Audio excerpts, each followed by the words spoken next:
My mom wanted me to be a truck driver because that would mean I'd make $24,000 a year if I went to Truck Masters, and that would be twice what my father made.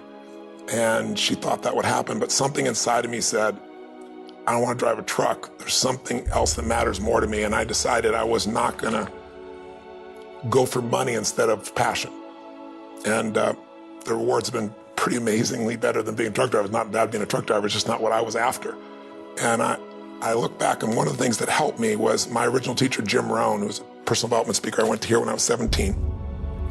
He said something the first time I heard him, and he said, you know, it's really simple.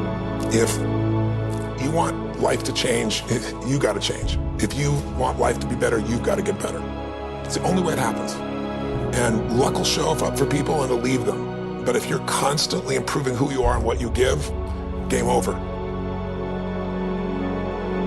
When people ask me, what does it take to be happy? I always tell them one word: progress. Progress equals happiness. Even if you're not where you want to be yet, if you're on the road, if you're improving, if you're making progress, you're gonna love it. You're gonna feel alive. On the other hand, it doesn't matter how successful you are, if you stop growing, you start dying inside. I've always had this belief: if you want to be successful at anything in life, never leave the sight of setting a goal without doing something that commits you to fulfillment. If you get, like, you're in state, right, when you do something. While you're in state, that's the time to commit yourself to something that makes you follow through. So I'd call somebody up, I'd schedule something, I'd lock in the next meeting, I'd sign up for the class, I'd enroll the guy who was gonna mentor me, I'd set the meeting with a mastermind of people I met. I did something so that whatever I committed to, there was something when I went home that would pull me there. It's structure. This could be the greatest time you ever live if you control what you focus on, if you find a more empowering meaning, and if you decide to model the actions of those who succeeded before you. It can be the best financial time, the best emotional time, the best spiritual time of your life, but you better take control of your state. And if you think you're gonna do it just by today, you're wrong. You're gonna need to get yourself some rituals.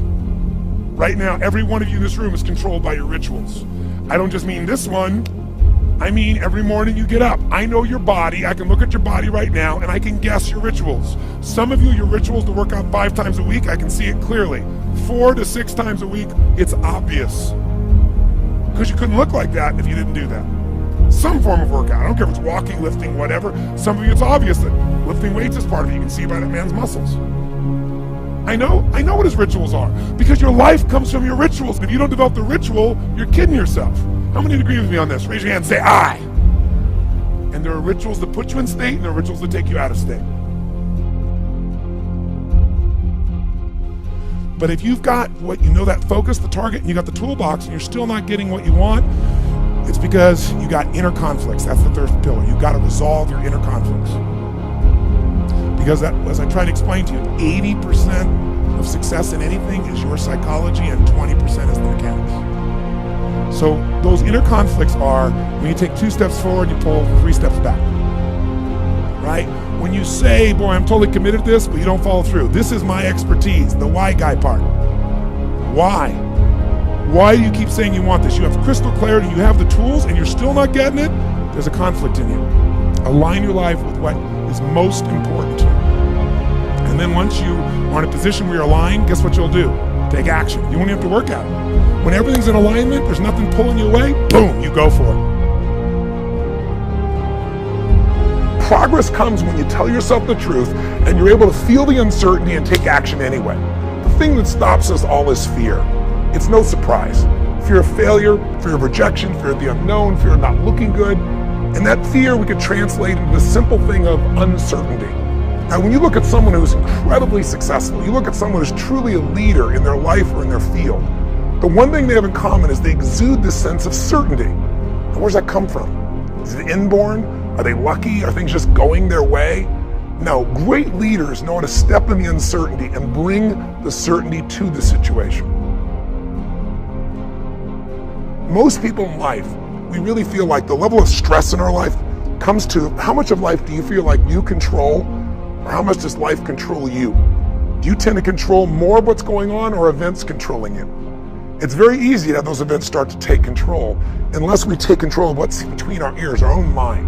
You see, what you and I focus on massively affects how we feel, whether we're thriving or surviving. If you focus on what you can't control, If you focus on the past, if you focus on what's missing from your life constantly, that pattern of focus will make you frustrated, overwhelmed, depressed. It won't even matter if you're taking antidepressants. If you keep focusing on what you can't control, what's missing from your life, you're going to feel depressed still. You can take as many antidepressants as you want. Focus equals power. If you want to thrive, you got to focus on what you can control. You got to focus on the difference you can make. You got to focus on what's already in your life that you're grateful for. So you got to find a story that's going to empower you to act.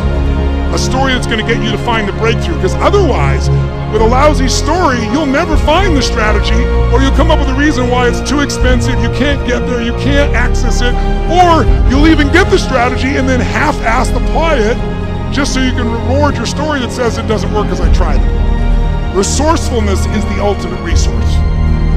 And if you don't have what you want, stop telling yourself the story because you don't have the money, you don't have the time. That's bullshit. It's because you haven't committed yourself where you would burn your boats. If you want to take the fucking island, burn your fucking boats, and you will take the island, because people, when they're going to either die or succeed, tend to succeed. But most of us give ourselves a way out, and that's why we don't have what we want.